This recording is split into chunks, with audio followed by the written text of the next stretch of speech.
Welcome to this Saturday travel and history tip, and this will be a very different type of Saturday travel and history tip in that I'm going to tell you about two telephone conversations that I had this week that I think were very intriguing and important. And the first one was I called the Oregon Historical Society in Portland, Oregon, because I had heard that they had been looted and damaged, and we looked online and saw the damage done to the front of the building that looters, call them rioters I guess, had toppled down the Teddy Roosevelt statue and the Abraham Lincoln statue over at the park. I am a huge Teddy Roosevelt fan, so I was getting more upset by the moment, and I thought, well, I will need to call the Oregon Historical Society and hear for myself what happened. It wasn't the group that's up rioting and causing so much chaos in Portland near the Justice Building. This was a totally different group because it was Columbus Day. The gentleman told me it was a group of indigenous people. They were specifically attacking their building, and they broke all the glass, all the windows and doors at the main entrance. They shot a flare into the building which burned up some of the carpet, and an artifact was stolen,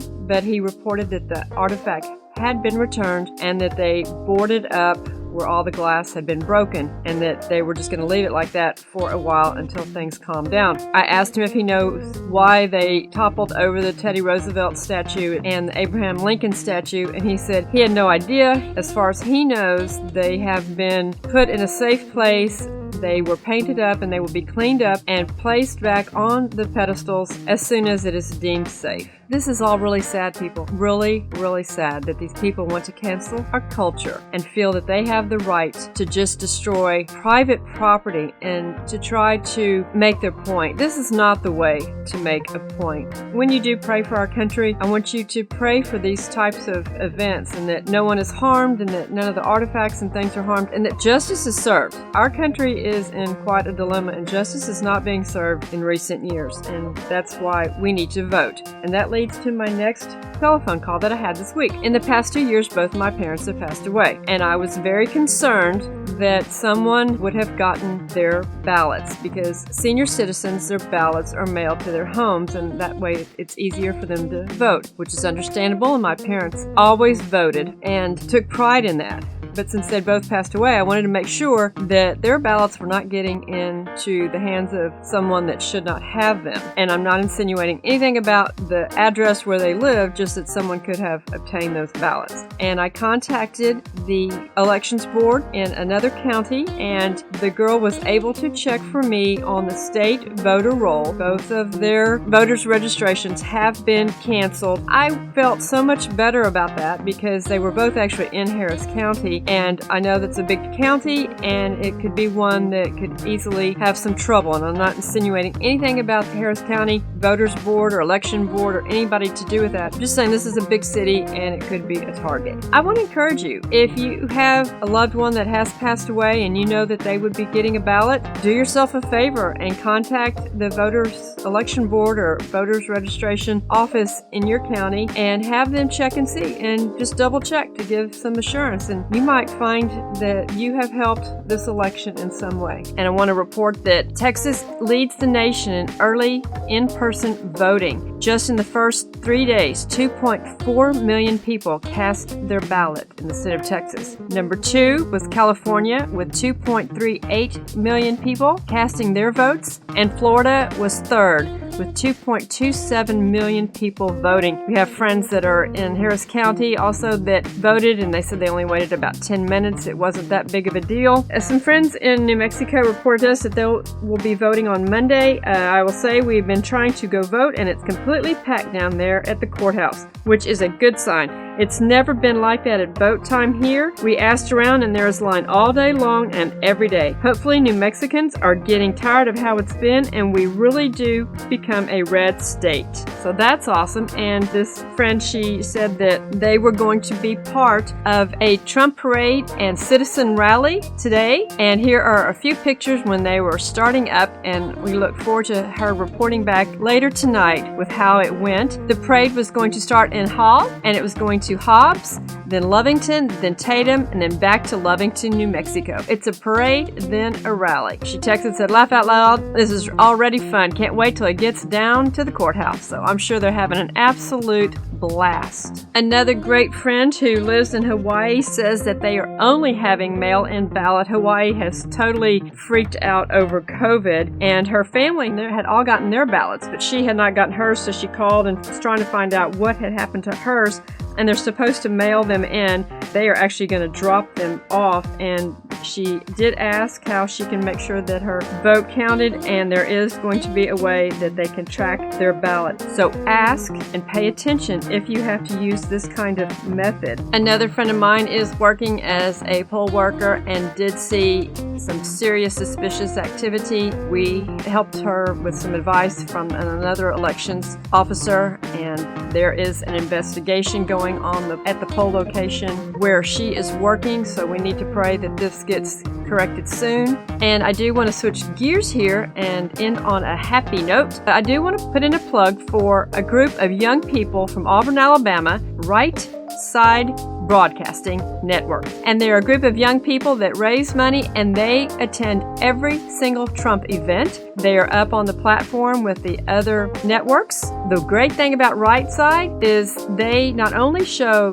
Trump, they also have a second camera that they scan the crowds. If you've watched a Trump rally, you'll see that most of the networks, they just stay fixed on President Trump and the people directly behind him, and you can't see the tremendous crowds that are attending these current rallies that are going on at the airports. We encouraged some friends from Columbus, Ohio to attend a rally. They did go to the one in Pennsylvania on September 23rd, and she said, "We are planning on going to another one and taking some more people with us." And I said, "It is inspiring how many people were there." She said, "I had no idea, but it was packed, and people were outside the main area watching on a big screen. Do they even count the people?" And I don't know that they do, quite frankly. And here are some friends of ours cuddling up in Wisconsin as they went to a rally late last winter in Milwaukee. I was asking them if they had a great time, and they said, "We totally did. We got there an hour and a half early, but not early enough to get in. So we watched on a big screen outside." Jordan thinks there were around 1,000 or more people with us watching. It was freezing, but really fun.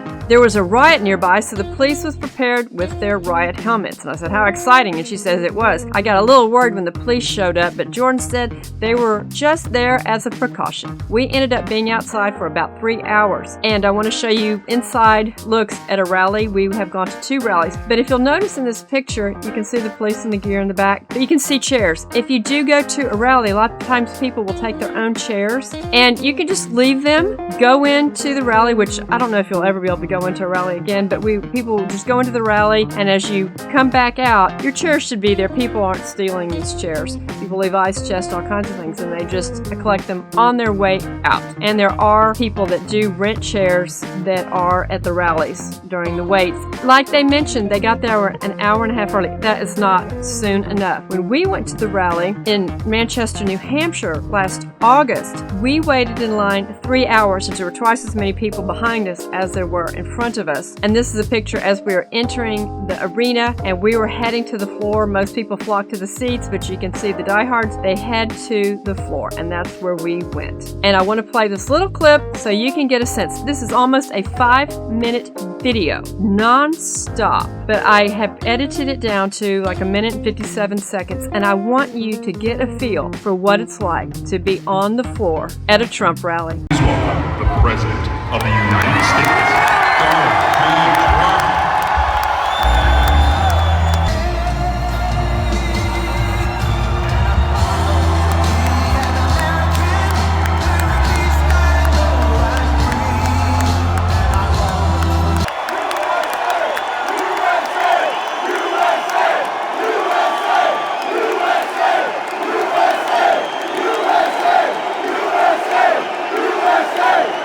USA!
Late last fall, we went to another Trump rally in Bossier City, Louisiana. And I want to take this opportunity to encourage you to go vote. We need to be sure to vote for pro-life, pro-Constitution, pro-Bill of Rights candidates, and those who will defend our freedom of religion, which is so much under attack. As we can see, COVID has been used as quite a tool to attack the church. To give you an idea of the media platform, this is after the Trump rally in Bossier City. I was kind of flashing my Trump Pence sign at the media. And I do want to let you know that we have just a little under 100 of our Psalm 33:12 t-shirt series left. Blessed is the nation whose God is the Lord. And we really want to go through our inventory of these shirts before the election. And to do that, we are offering a pre-election special of buy one, get one free. So give us a call, 603-616-8907 to order yours, and I can tell you exactly what we have in stock, your size, and whichever design and colors that you would like. Please help support this ministry. We need to get America great again. Hope you've enjoyed this little different Saturday history and travel tip. American history. Learn it. Love it. Appreciate it. Please vote. And please encourage others to vote. Many people have never voted or don't see the point, and it's your job to help them understand why it is so important in this very crucial and critical election. And I want to end with this slide. 4 more years. Thank you.